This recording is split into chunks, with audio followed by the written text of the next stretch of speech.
Well, hello, the troopers, and welcome back to General Kenobi's Bunker. Thank you so much for joining me here on another episode review for Skeleton Crew. Today, we're gonna be talking about episode 3. And so far, the show has been fun. I think in general, it's been very well received, actually. Some of the scores for Rotten Tomatoes and things like that show that the audience in general is definitely embracing the show, which is always good to see in a Star Wars show. But to me personally, I don't know, I still haven't fully felt that it is part of Star Wars. There's a ton of references that make it, have some nice connective tissue. But I feel that most of those references are actually to more like Disney properties, more so than like the in-universe for Star Wars. I don't know if that makes sense. But you let me know in the comments if you think that is the case for you. We start off the episode with at Aten and looking very not super high tech. The city, this Truman Show city, and yeah, it's giving me like 80s, like maybe late 70s vibes, neighborhood. So yeah, definitely not high tech. Not what you would expect in Star Wars.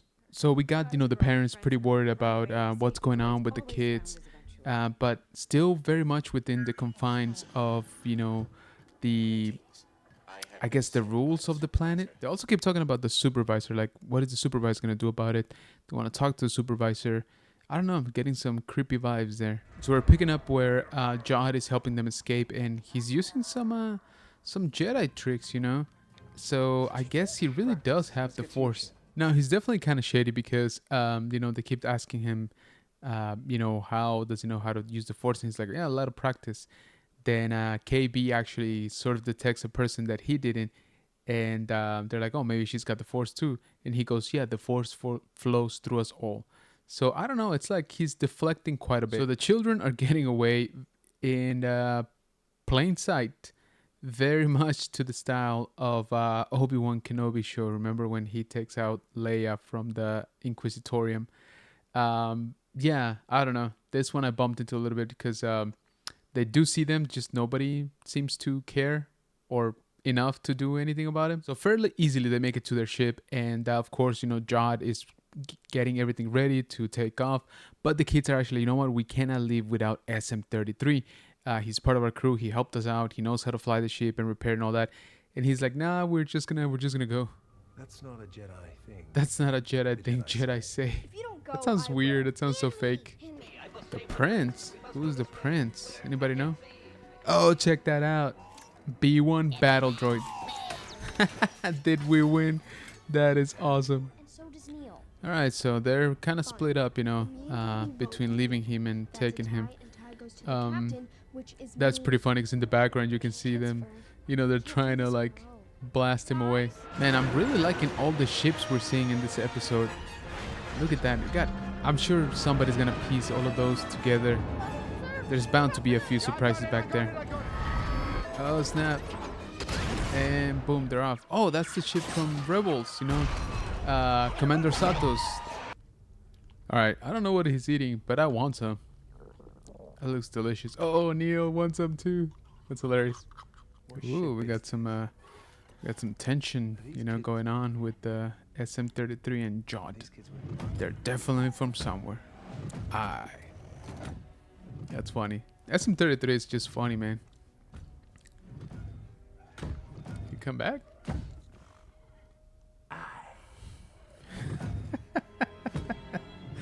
What was that? He just comes back and like, again. That was funny. Super random. She's kind of creepy. You do sleep, don't you? I was wondering about that. All right, I think I'm getting some ET vibes here, in this scene. Very cool, shot, but definitely emulating some stuff that we've seen before, right? Okay, so she like a Jedi librarian? What's going on? It's funky looking, man. It's like an owl. Oh, it's very much like an owl. It's got like Yoda clothes on. Okay, so we're getting some information here about Aten. So she mentions 9 planets that were hitting for their protection. She doesn't really say when though. And she does mention that all of them were destroyed except for one. At Does anybody know what the other planets were? Let me know down in the comments. I'm trying to think, which ones we're talking about here, but I can't. I can't remember. The scroll looks pretty old, but yeah, that's interesting. That's very interesting. I like that we're finally learning some more about the planet, and it's about the only real mystery we got going on. I think Jod will be, he's gonna end up being like a youngling that survived Order 66 or something like that. But I like this little reference about other hidden planets. So again, if you know which those are, let me know down in the comments. Okay, so I know this. This is from Adam, but come on, I don't know, the fact that this symbol turns out to be a bunch of clues to how to find the planet. I don't know, guys. It's a little bit out there now. Here we go. We got X-wings. Are we gonna get Carson Tiva? Also, I mean, it was kind of easy to pull out those coordinates, no? He said I was never said a Jedi. It's interesting. You work for us. You work for us. Yes, Neil. Neil's a pilot now. Let's go. He's got it. Man, that just kind of seems like bad parenting, putting them into gun turrets. He's all like eager, like, let's go, let's do this, I'm ready. I don't know, man. You got kids trying to blast away, the authority. Oh, did he almost hit him, like the ship itself? Yikes. Yeah, he hit one of them. Not much happened. Okay. Were those blue shots coming out of the X-Wings? Okay, so I paused it here because I wanted to get a better look at the X-Wings. And first of all, we got some colors we've seen before. So these got the blue accent, kind of like the way they did for Ahsoka. Remember, the E-Wings had those blue stripes as well. But I was just noticing that they got different cannons on them. So, I mean, they got the classic ones on top, but if you notice, they got different ones on the bottom. They're like spear looking or like missiles. I don't know that they got missiles like that. I'm gonna say that's probably where the blue shots came from. Maybe they're like, like taser shots, or like, you know what? They're ion shots, right? They're like ion cannons. That's interesting. I like that, actually. I like that a lot. We're finally getting a little bit new X-Wing stuff. All right, you guys know we're gonna get, a reissue with just those two changes, for the cannons, and I'll probably buy it. All right, so I was half expecting our good friend Carson Tiva to show up, but not yet anyway. I don't recognize the pilot. If you guys know who that is, please let me know down in the comments. All right, and that's it. All right, troopers. So that was episode 3 of Skeleton Crew. What did you think? Let me know down in the comments, okay? Let's go through it quickly. A little bit longer episode, I think we're clocking in like around 35, maybe around there, 33, 35 minutes. Gorgeous episode. I think this one actually looks better than the second episodes, which I thought looked great. We do go back to Tortuga. We do go back to At-Aten for a little bit. That At-Aten situation gets creepy and creepier with that whole supervisor thing, and Wim's dad just being kind of like numb. I don't know, it's a little bit weird, off-putting. I think he knows something that he's not letting on. Jude Law keeps using the Force quite a bit, and we keep hearing the Force sound, so I think it's legit. He did do the whole Obi-Wan knocking stuff down in the distance, so to distract people, which I thought was a cool callback to New Hope. We got a new character.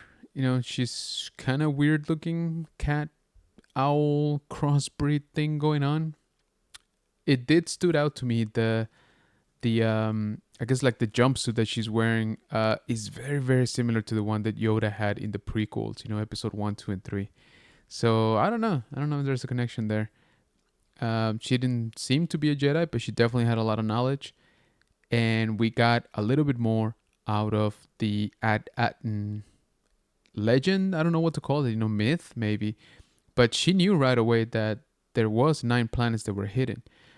Of course, I kind of wish we would have gotten a little bit more of a timeline, like, oh, it was hitting 100 years ago or like 1,000 years ago, right? That would give us a better perspective.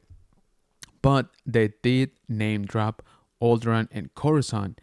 And she was like, "Hey, you guys know about the war, right?" And they're like, "What war?" And in my mind, I was like, "The Star Wars. Come on now." So I don't know. It seems like they're a little bit shielded from history. Like they do know some planets, but maybe not the whole story. So again, that little mystery of where they're actually coming from and what the purpose of the planet is interesting. Okay, stuff that I had a hard time buying in this episode was them getting away so easy from Tortuga. They're a bunch of kids, walking amongst an army of pirates. They're gonna stand out. And not only that, the pirates already know that there's kids there, that they would put into the dungeon. I doubt there's other kids, that they would be confused with. So I don't know. People really, really had a problem with Obi-Wan TV show scene where Obi-Wan disguised, has Leia covered with his coat, and they just walk out through. So I don't know. I guess they're gonna have a problem with this one. I kind of did. And also I am liking the reference to other people like Crimson Jack. Crimson Jack, it sounds familiar. Not entirely sure if we've heard it. I remember the Crimson Corsair, right? But that's not it. So Crimson Jack, like Captain Jack Sparrow, maybe. Maybe that's where the reference comes in. Yeah, I don't know. Did you guys like the owl cat thing? Cat owl type of thing? It kind of feels like we could have used maybe like Maz Kanata, who's like a pirate already. And we know she's around. And we know she brokers, information. So maybe a little bit missed opportunity there. Or maybe they're like, you know what? We don't want to talk about anything dealing with the sequel. So we're not even going to touch that. I don't know. Again, let me know down in the comments, what did you think? So overall, beautiful episode visually. I did bump into a couple of things, here and there. It's still a fun show for sure. I still had fun. I did like that this is not as short as episode 2. So kudos to them for you could tell they spent a lot of money on this episode. I do like we're expanding the lore for Atten. Don't like so much they're going very heavy into the nostalgia, They're not even like disguising it. I mean, that scene with the moon in the background, that's straight out of E.T., right? And I'm sure there's others that I probably didn't catch immediately. Yes, I do love seeing B1 battle droids, right? Those guys are always fun. Some callback for the original trilogy droids too. But I don't know. I feel like we're missing a little bit of the actual essence of the show, right? It feels like they're definitely relying on the nostalgia factor on this one. But again, you let me know down in the comments if you agree with me, if you are enjoying it, if you're just not liking it at all, or if you're not even watching. And if you're not watching the show, then thank you for stopping by this video for me. So I appreciate you. Again, also greatly appreciate it if you leave us a like on this video. Subscribe if you haven't. Thank you so much if you already have. And I'll catch you on the next one.